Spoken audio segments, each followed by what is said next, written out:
Hello everyone, it is me, it is I. Hi, welcome back to my channel, or if you are new, hello, welcome to my channel. My name is Wendy Ivy Martinez, also known as the Geek Goddess here on YouTube, and today we're doing a generator blindly picks my TBR, and then we're going to be doing the whole reading vlog for them. So without further ado, let's go ahead and just get started.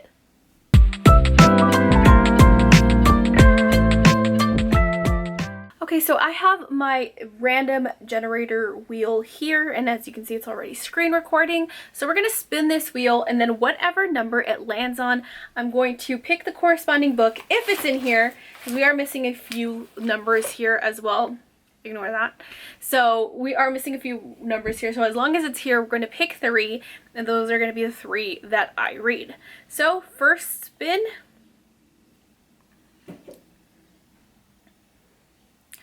Number 13. Okay, do we have 13 here? We do. So number 13, can you see it? Number 13 is this one right here. So let's open this up and see what it is. I have no idea what this is. So, okay, I'm not gonna look. I'm not gonna look. I think I know what this is. I think it's Still Beating by Jennifer Hartman, which I was just thinking about last night, but I could completely be wrong. It feels soft. It feels like it. Okay, I was just thinking about this book last night, and I was like, I really want to read it. Okay, so this is Still Beating by Jennifer Hartman, and I'm so excited for this one. This is basically like a dark romance, and in this dark romance, we are following 2 main characters, and we are following a guy that has been engaged to this other character's, I don't know if it's like sister or like friend, somebody that they know they're engaged to them, and then all of a sudden they get kidnapped together and they're forced to do all these acts till they fall in love. And this serial unaliver that kidnaps them, he has a tendency to make people fall in love and then kills the other in front of each other. And I'm so excited for this. Okay, I'm so excited to be reading this one. So that is book number 1. All right, so let's move on to spin number 2. See what we get. So far, this is great. We're picking 3 from here. Number 19. So let's see what number 19 is. Number 19 is this one. So we have a hardcover.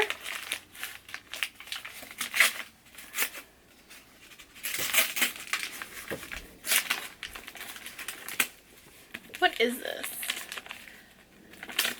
I don't know what this is, actually.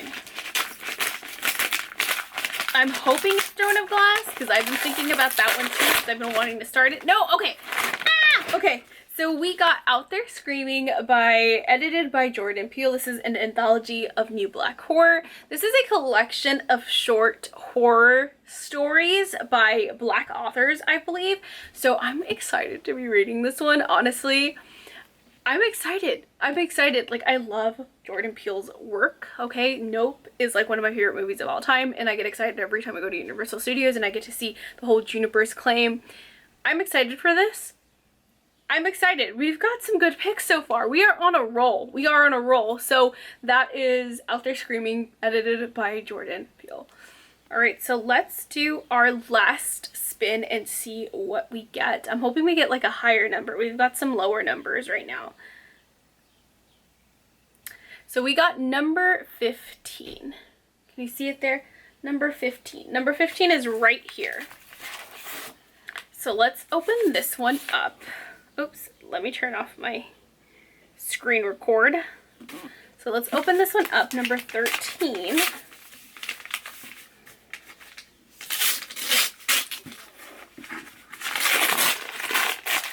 Yep, okay. We got some good picks. Alright, we got Throne of Glass. I've been saying that I want to reread Throne of Glass because I read all of them up until the last one, but I listened to them all on audio, and I really wanted to experience reading it physically versus audio. So I am hella stoked about this. I am super excited about this, and I cannot heck yes. Heck yes. Yes, yes, yes, yes, yes. I'm so excited for this, you guys. Eee! Okay, so those are the 3 books that we got. So let's go ahead and get started with the reading vlog.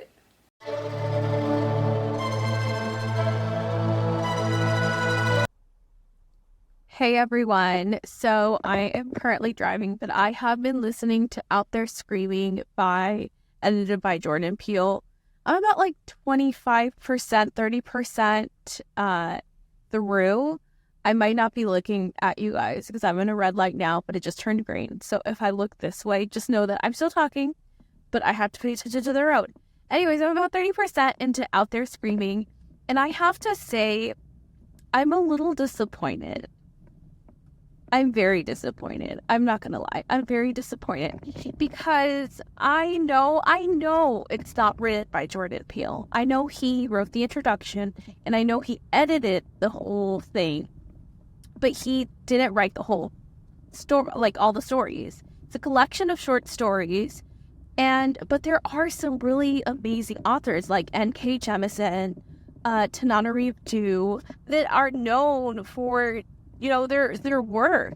And so I was expecting like the moon. I was expecting so much because I love Jordan Peele's work. Okay, I love Jordan Peele's work. N.K. Jemisin, I've only read 1 book by her, but it was fantastic. And Tananarive Due, I have not read anything by, but I heard she writes beautifully, and I have a lot of her books on my TBR. And so I was so disappointed. I'm so disappointed right now. Like, as of right now, there's 2 stories that I'm like, these are okay. Like, these are pretty good. Like, they're not terrible, but they're not like good. You know what I mean? Like, I wouldn't reread them. And the rest are all just not great. Like, I'm not even N.K. Jemisin's story, I didn't really enjoy.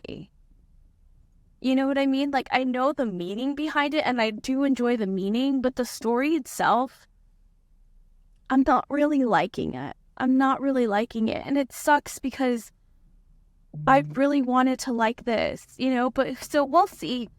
Maybe from here on out, the rest of the stories will be fantastic and amazing and beautiful. But as of right now, I am not enjoying it as much, not even close to as much as I thought that I was. So there's that. So there's my first update for you on that. Unfortunately, it's an unfortunate update, but an update. Hello, everyone. So I am currently 240 pages into Out There Screaming. And so I'm about 65% of the way in. And honestly, you guys,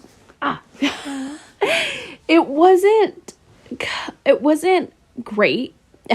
I wasn't having a good time. I was literally trying so hard to push through it. I almost DNF'd multiple times. It got to the point where I didn't even want to listen to the audiobook anymore, and I just wanted to put it down. And I was like, okay, I'm done.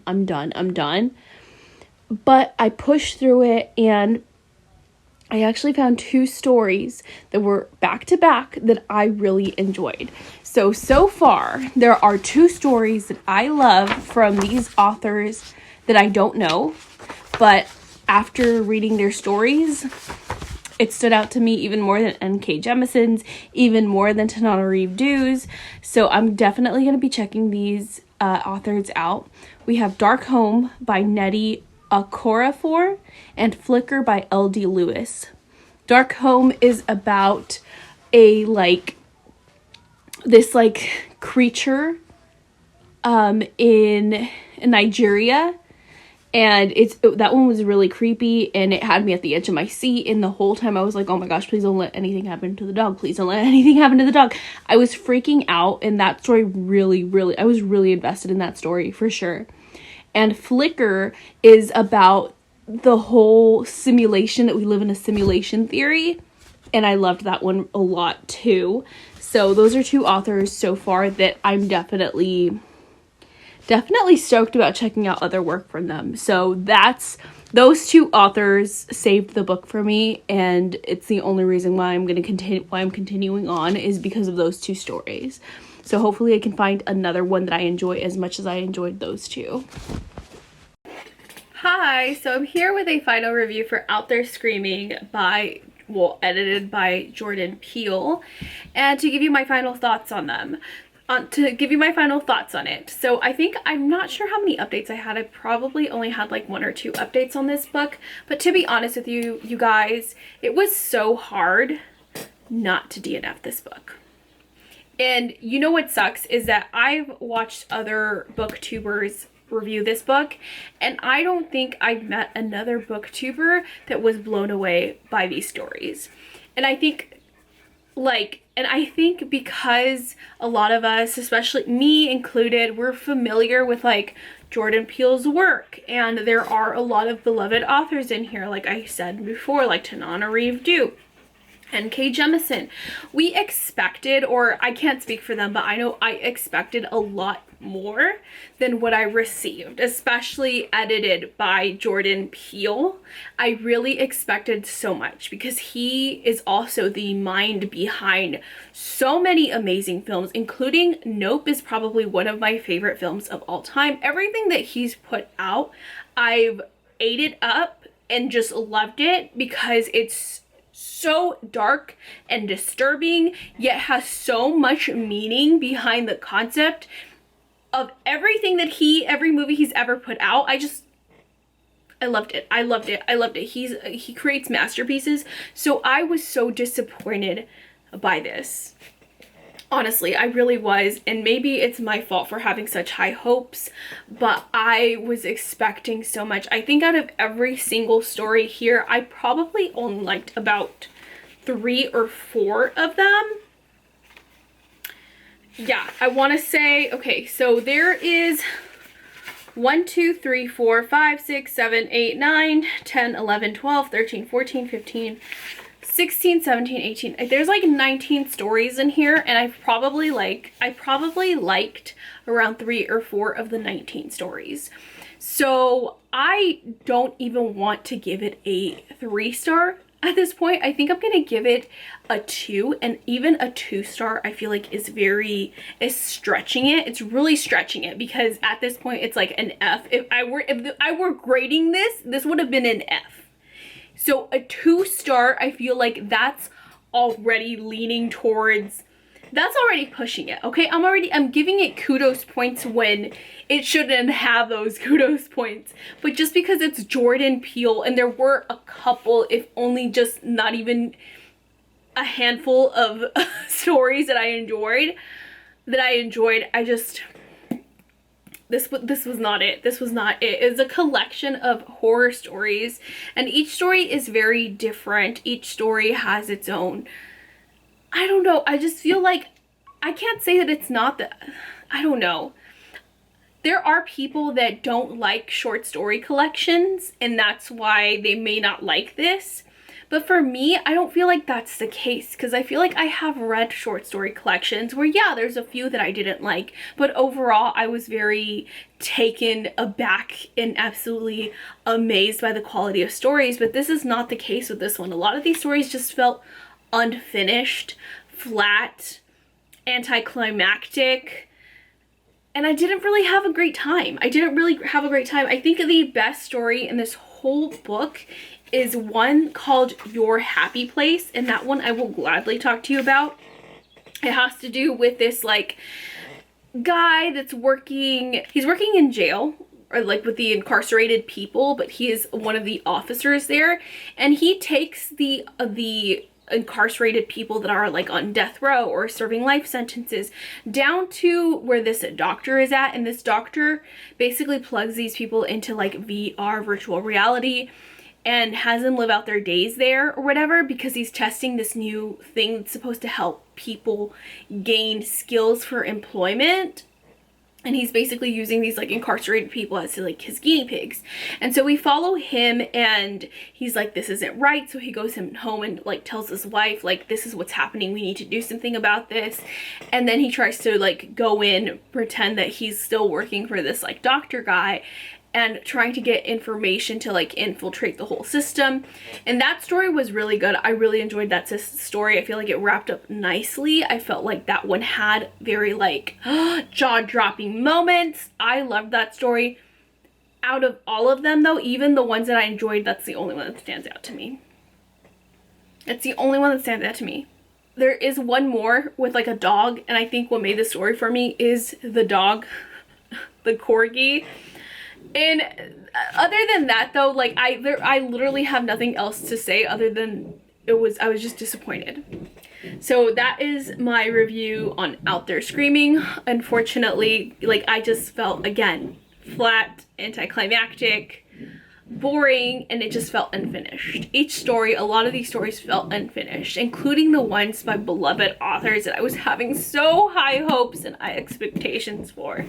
So that is my final review on Out There Screaming. Unfortunately, this was a disappointment, but we shall see. We got one good one, we got one disappointment, and then I'm reading the last one right now, so we'll see, because that one's going good so far.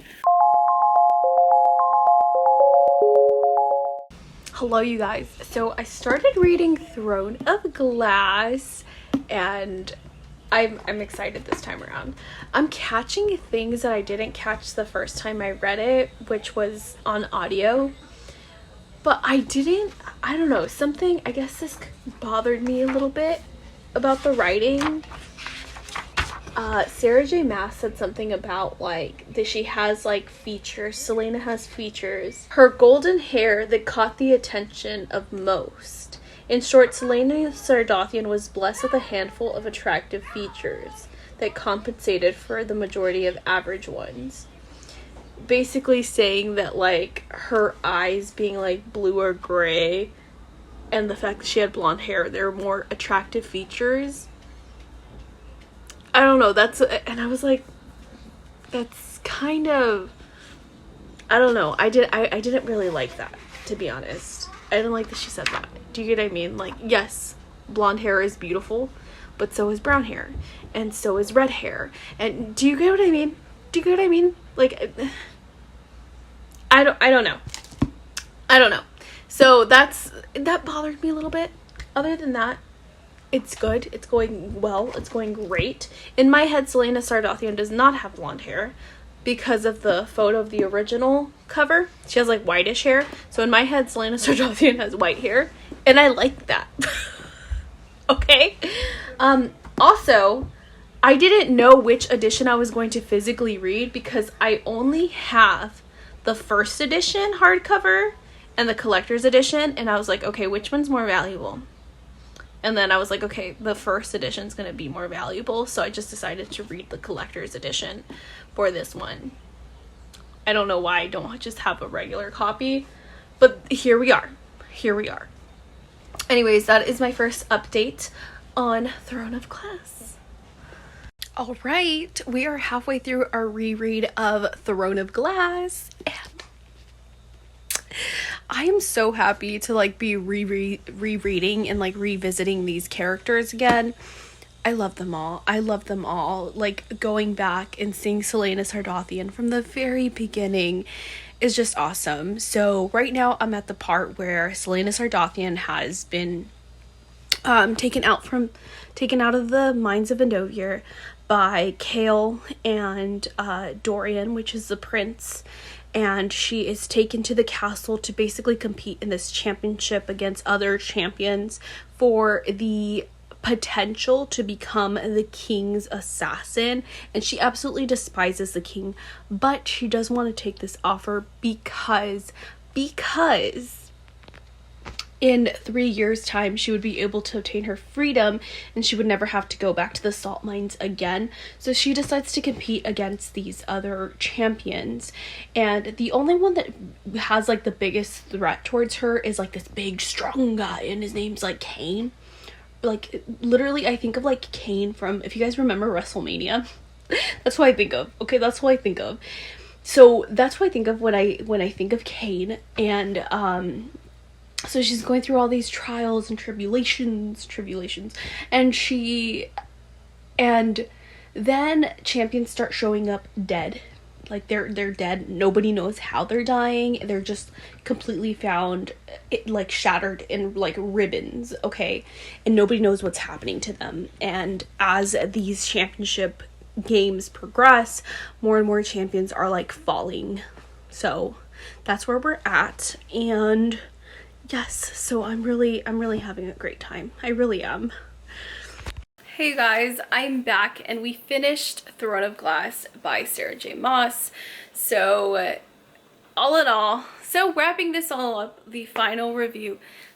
Okay, so final review. So I am back and we finally finished Throne of Glass. So how did it go? It went great. It went great. I started off reading it physically because I really wanted to get through these physically and experience them and see how different they were from reading it, doing it via audio. But I found myself going between the two, and that was kind of a fun experience. I'm not gonna lie, I liked alternating between the two. It's really rare when I do that, so that was a pretty fun experience. Overall, I love this book just as much as I did the first time around. I liked how I picked things up. I picked up on things that I wouldn't have picked up the first time because I didn't exactly know where the story was gonna go. But rereading it, I was able to catch things that Sarah J. Maas threw in there.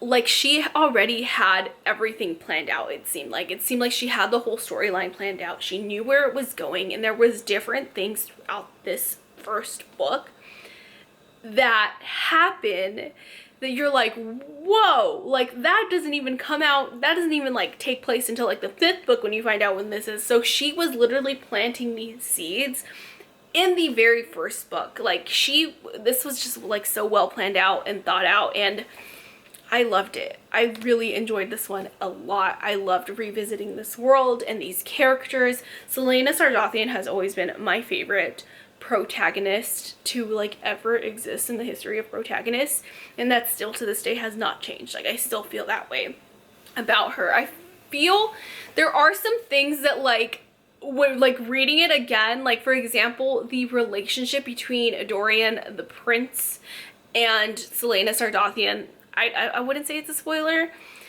there. I thought that they did a lot more than they did. Like, I thought they were more in love and like had a lot more like lovey-dovey scenes and then reading it I'm like, oh, they didn't really have too many scenes like that, and I thought they did. So it was nice to reread it and then be like, oh wait, I over analyzed that the first time around, the first go around. Also, I feel like the relationships this time around were very fast paced versus the first time when I read it.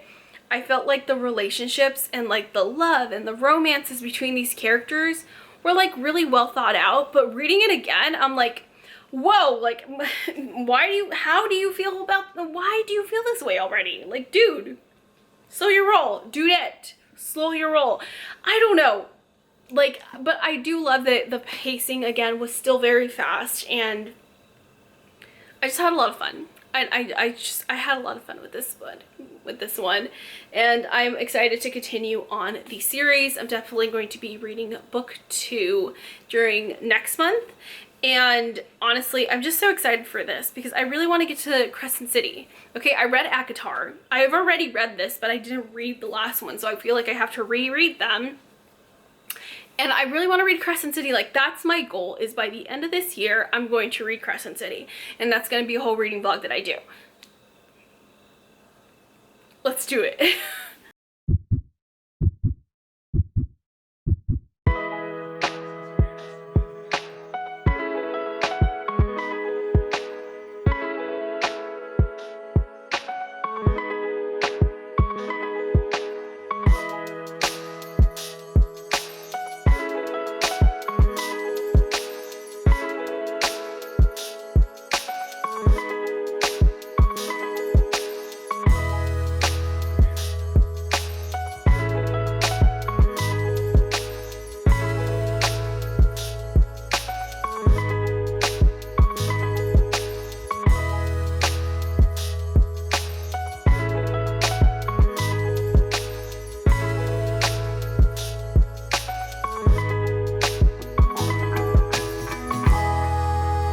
Good morning, everyone. So, as you can see today, I'm having a truly Mexican breakfast. I wanted a quesadilla this morning, and my fiance is like, that's not healthy. And so I was like, okay, how do I make it more healthy? I'm gonna put beans in it. I'm gonna put kidney beans in it because I need more fiber in my diet anyways. So that's what I did. I'm trying to figure out what I'm gonna do today.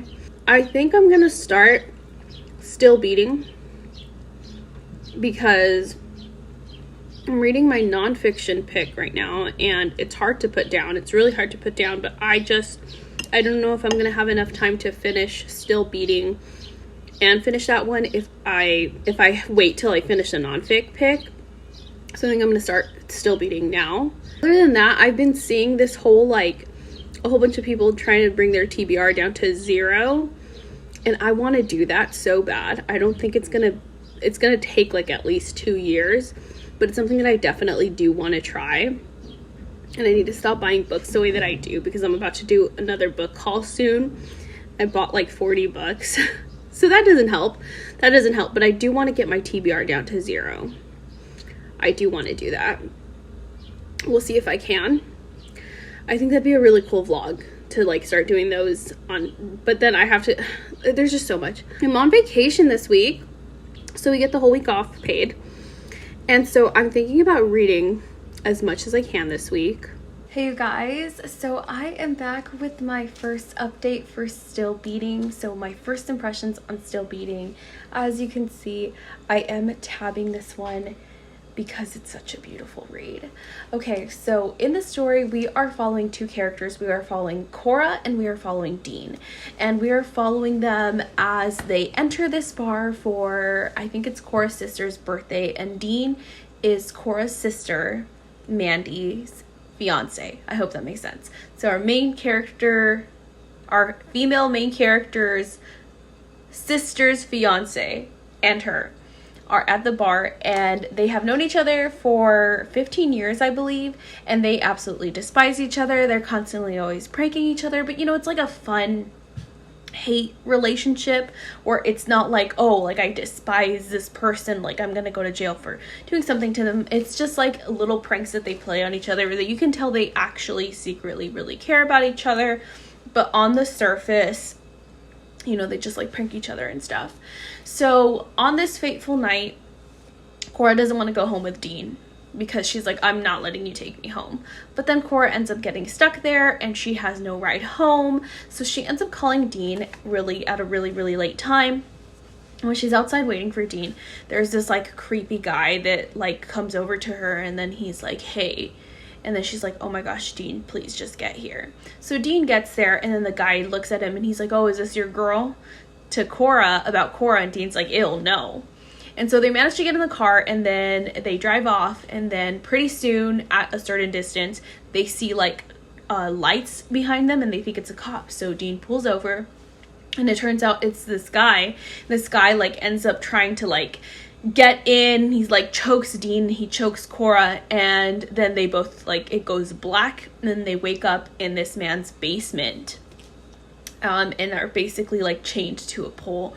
And then they are forced to do these horrible things. Cora endures a lot of horrible, traumatizing things. Dean has to do horrible, traumatizing things to her.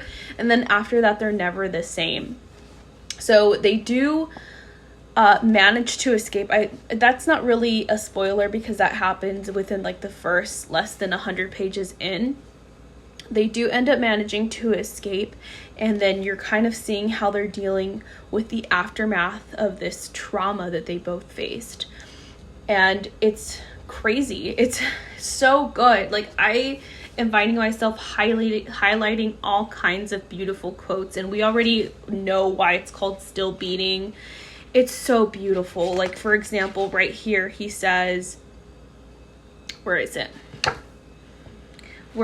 There's different quotes here. I have so many quotes here. So it says, remember the day that Blizzard is the dog. Remember the day that Blizzard got hit by a car? Remember what I said to you, Dean continues. I told you her heart was still beating. As long as it was still beating, she was okay.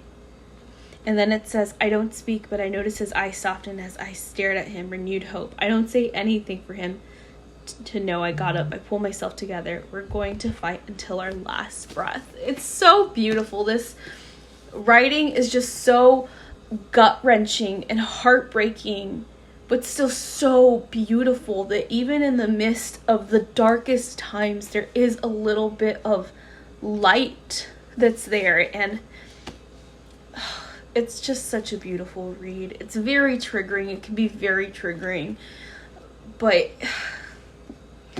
like, obviously check trigger warnings, but if you can like stomach and get past those horrendous scenes, this is overall like turning out to be such a beautiful book. I literally just started reading it yesterday and I'm already 122 pages in. I'm reading this physically, obviously. So good. So good. Oh my gosh. I can already see this being one of my top 10 for 2024. Like, already. I already see that happening for sure.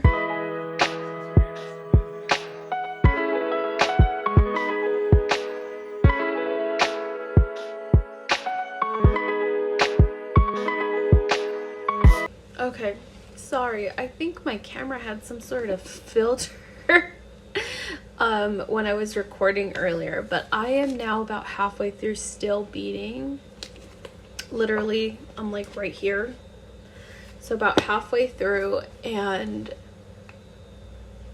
I already see this being one of my top books of the year, if not the top book of the year. This has me crying at the edge of my seat, laughing, and feeling all kinds of emotions that it almost feels real. You know, chances are we're never going to be experiencing the kind of traumatic things that these characters experienced when they were kidnapped. But the author does such a way that you can feel what they're feeling, and it's awful and it sucks. But at the same time, these two characters being drawn to each other for healing is just so beautiful, and I love it so much. So I'm at the scene where the dog that they rescued together 10 years prior ends up, you know, taking her last breath, and I was bawling and crying, which you guys saw. And anytime a dog dies, I can't do it. Like, I cannot do it. Like, I'm a huge dog lover. My dog means the world to me, so like reading that like really broke my heart. And the author's writing is just so beautiful. It's just so beautiful. And if you've lost a dog, like, you know the feelings that come with it, you know, especially when you love your dog so much. And it's just, I'm really loving this so much. Like, it's so moving, and there's just so much meaning. Like, I've highlighted so many beautiful quotes, and it like teaches you that like you can heal, and it talks about like different signs, you know, that our loved ones give us after they pass away. And it talks about love, and it talks about strength, inner strength, and it's just so beautiful. I love this so much. I can't believe I barely picked it up now, because this is so good. Like, this is so good. I don't know what else to say, you guys. I'm obsessed. Alright, so I'm here for my final review on Still Beating by Jennifer Hartman. So, honestly, as you can see, I tabbed it. This book was so beautiful. This has officially become like my favorite book of 2024 this year. So that's it for Still Beating. I have to give it 5 out of 5 stars. It was fantastic. I absolutely loved it. Anyways, you guys, so that is it for the review. So now tier ranking these books. I have to say, lowest of the low. At the very bottom, we have Out There Screaming by Jordan Peele. This one I did not like as much as I had hoped I would like it, and I think maybe I just had high hopes for it, and it just went way beneath that. I gave it a 2 out of 5 stars. Then after that is Throne of Glass. This was a 5 out of 5 star, but definitely doesn't top this one right here, which is Still Beating by Jennifer Hartman. That had to be my top. So we got 2 5-star reads here, and then we got Out There Screaming. So I'm happy. I'm happy with the way this vlog went. We got 2 5 stars. One was a reread, okay, but still it was in here. And then we found a brand new 5-star that I liked, and I think now I want to do more dark romance. More dark romance that involves like cereal and libraries, because that seems to be what I enjoy. And like that was really good. It was so messed up but so beautiful. I had such a fun time, and I can't wait to do this vlog again next month. So if you guys liked this video, please feel free to hit that subscribe button and turn on that notification bell to be notified when I post, because I do these like reading blind book vlogs every single month, and I actually have 4 different books for the next month. So anyways, you guys, thank you guys so much for watching, and I'll see you in the next video. Bye!